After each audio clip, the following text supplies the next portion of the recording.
ভেষজ ওষুধ নিয়ে নাও। চুল লম্বা করার ভেষজ ওষুধ, মাত্র 5 টাকায়। চুল লম্বা হওয়ার জড়িবুটি মাত্র 5 টাকায়? দেখি তো। এখন সুধা নিজের চুল লম্বা করার জন্য প্রস্তুত ছিল, তাই সুধা বুড়ো মানুষটার থেকে জড়িবুটি কিনলে সে বলে, এই বীজগুলোকে ভালো করে পিষবে, তার থেকে একটা তেল বেরোবে। ওই তেলটাকে শুতে যাওয়ার আগে মাথায় মেখে ঘুমিও। এরপর সুধা জড়িবুটি নিয়ে বাড়ি গিয়ে জড়িবুটিগুলো বেটে তার থেকে তেল বার করে মাথায় মেখে ঘুমিয়ে পড়ে। আর পরের দিন সকালবেলা ঘুম থেকে উঠে সে দেখে তার মাথায় যেটুকু চুল ছিল সেটুকুও ঝরে গেছে, যা দেখে সুধা কান্নায় ভেঙে পড়ে। কথায় বলে মেয়েরা লম্বা চুলেই সুন্দরী লাগে, কিন্তু ছোটবেলা থেকেই সুধার চুল খুবই ছোট, যেটা লম্বাই হতো না, আর তার গায়ের রঙও কালো। অন্যদিকে তার দিদি রাধার মাথায় ঘন চুল, সেই সঙ্গে সে খুব ফর্সাও। আর তাই তো রাধা সুধাকে বাজে কথাও শোনাতো। তুই তো আমার নিজের বোন না, তোকে বাবা মা রাস্তা থেকে কুড়িয়ে এনেছে, নইলে কি এত বাজে দেখতে হয় তোর? এইসব শুনে সুধা কেঁদে ফেলতো। বাবা মা, দেখো না রাধা কি বলছে, দেখো না তোমরা। এই শুনে রাধা আর সুধার মা সুমিতা বলে, তুই কাঁদছিস কেন সুধা? রাধা তো ঠিকই বলছে, তুই কুৎসিত, মাথায় চুলও নেই, আমার এমন মেয়ে দরকার নেই। সুধার বাবাও তাকে ভালোবাসত না। সুধার সঙ্গে সবাই সবসময় খারাপ ব্যবহার করত, আর এভাবেই সুধা বড় হয়। সে প্রত্যেকদিন রাত্রিবেলা প্রার্থনা করে বলতো, হে ভগবান, কোনো চমৎকার করো, আমার পা পর্যন্ত লম্বা চুল করে দাও প্লিজ ঠাকুর। আর এভাবেই সুধা আর রাধা দুজনেই বড় হয়ে যায়। আজ সুধাকে পাত্রপক্ষ দেখতে আসছে। সুধা আয়নার সামনে বসে তৈরি হচ্ছে। এখনো তার মাথায় খুবই কম চুল। সে যখন নিজেকে আয়নাতে দেখছিল তখনই সেখানে তার মা আসে আর বলে, এখানে এভাবে বসে থাকলে কোনো চমৎকার হবে না, তাড়াতাড়ি কর, নইলে এই ছেলেটাও বাড়ি চলে যাবে।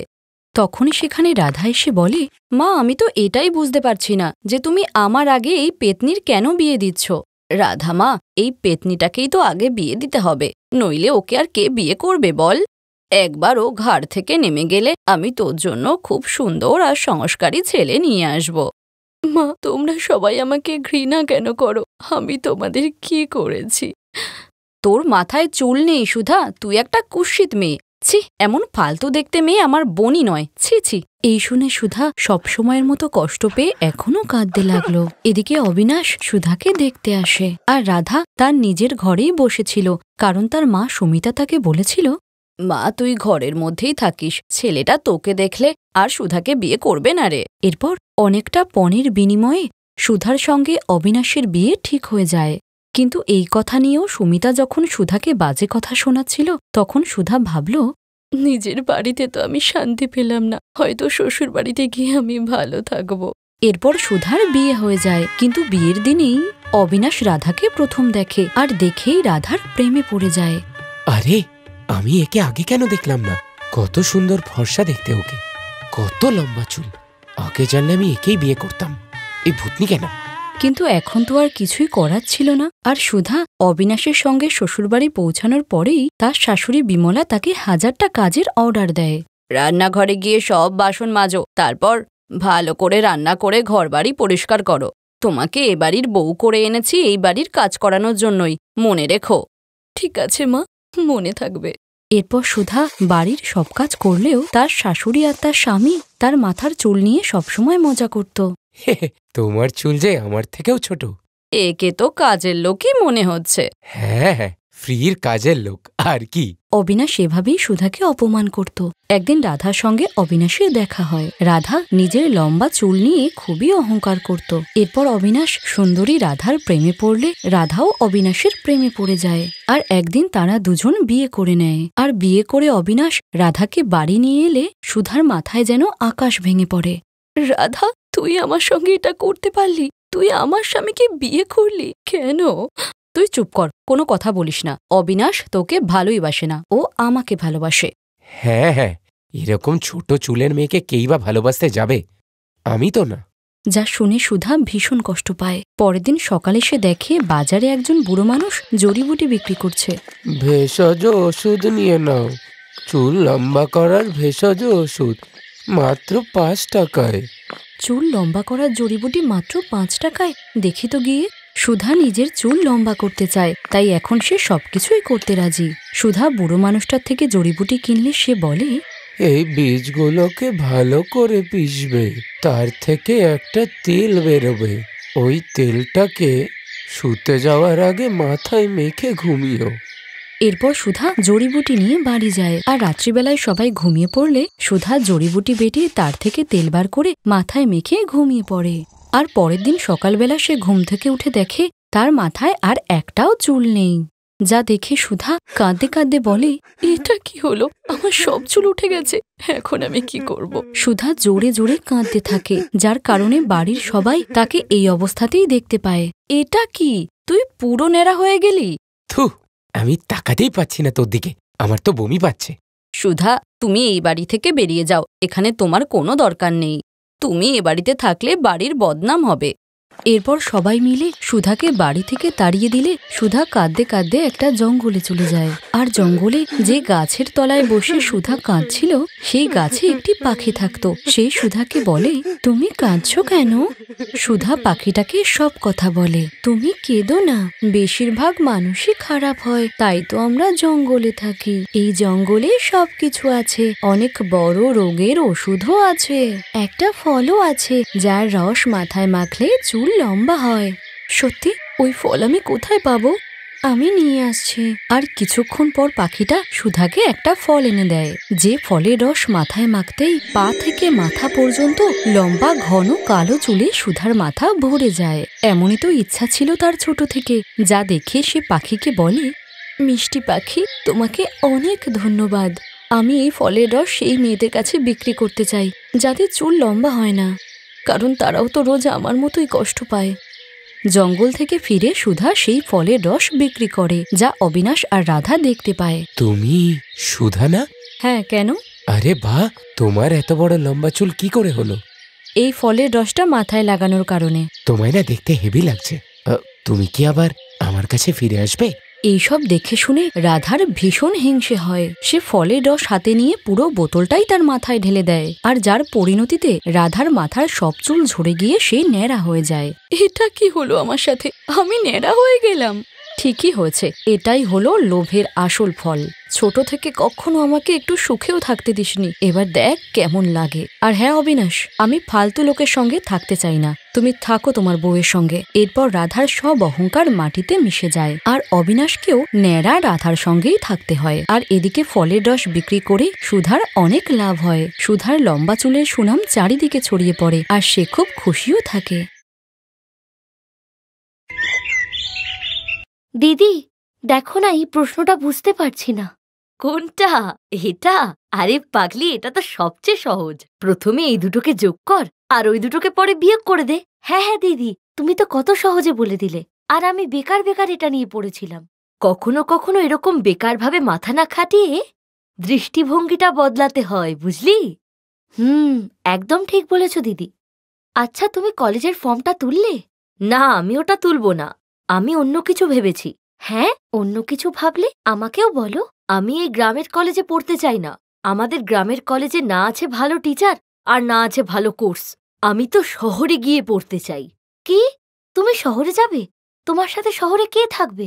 কেউ না, আমি তো একাই থেকে পড়বো ওখানে। কি? একা থাকতে পারবে? হ্যাঁ, এ আর এমন কি বড় ব্যাপার? আরে, উচ্চ মাধ্যমিকে এত ভালো নম্বর পেয়ে কি লাভ, যদি আমাকে গ্রামের কলেজেই পড়তে হয়?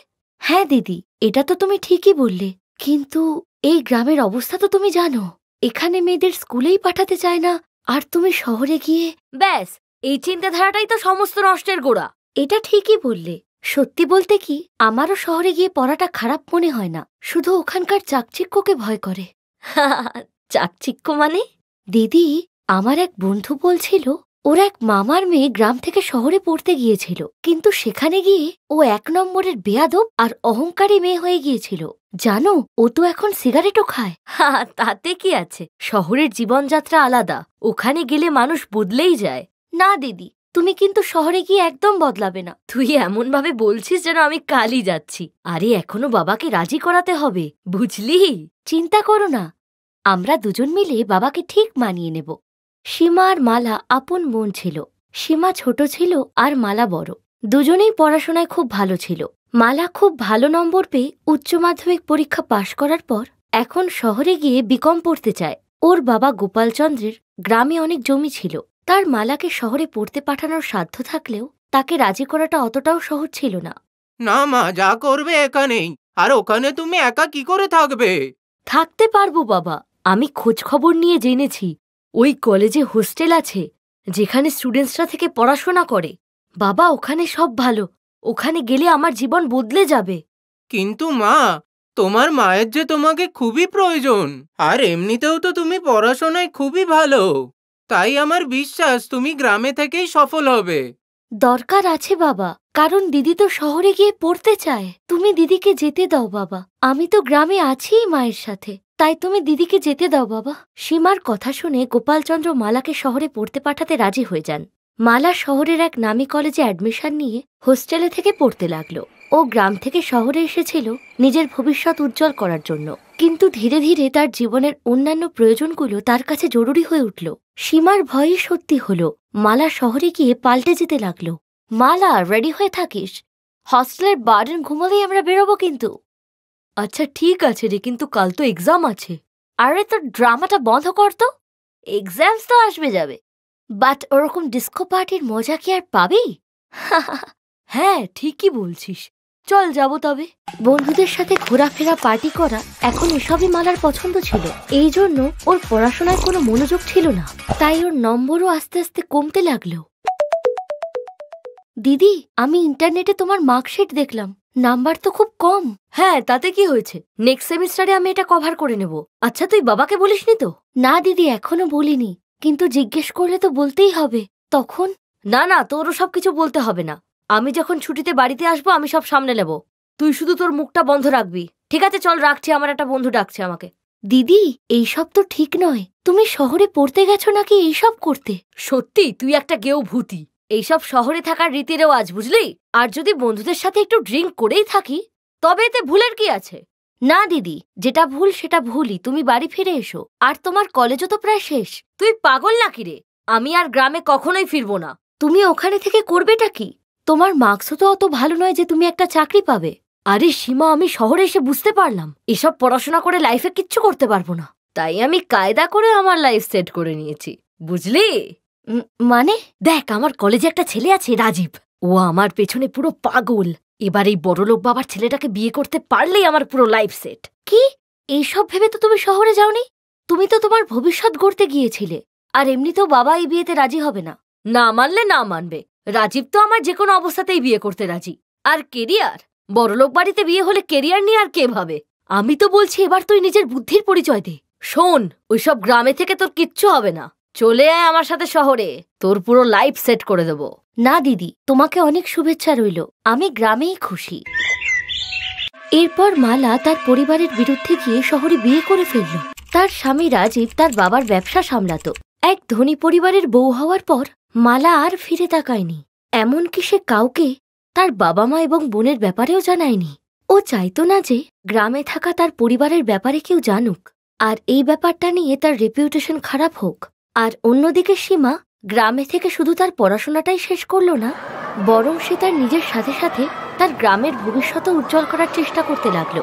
সে গরিব বাচ্চাদের পড়ানোর সাথে সাথে কৃষকদের কৃষি বীমা যোজনা আর কৃষি বিজ্ঞানের উন্নতির ব্যাপারেও বলতে লাগলো। মা সীমা, তোমার জন্য তো আমাদের গ্রামের চেহারাটাই বদলে গেল।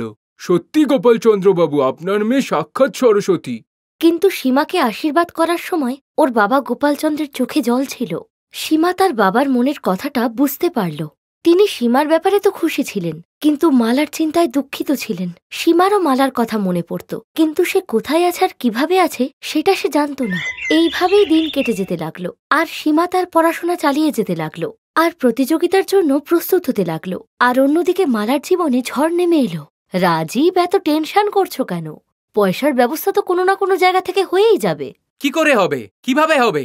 আমার কোম্পানি যে ডুবতে বসলো, আর তুমি কিনা আমায় মিথ্যে আশা দিচ্ছ। আমারই ভুল ছিল যে তোমায় বিয়ে করলাম, বাবার কথা শুনলে আজ এমন হতো না। কি বললে তুমি? আমি কি করেছি? তোমার কিছু না করাটাই যে আমার জীবনের সবথেকে বড় সমস্যা। মন্ত্রীর মেয়ের সম্বন্ধ এসেছিল আমার জন্যে, কিন্তু আমার কপালে তো তোমাকে পোষাটাই লেখা ছিল।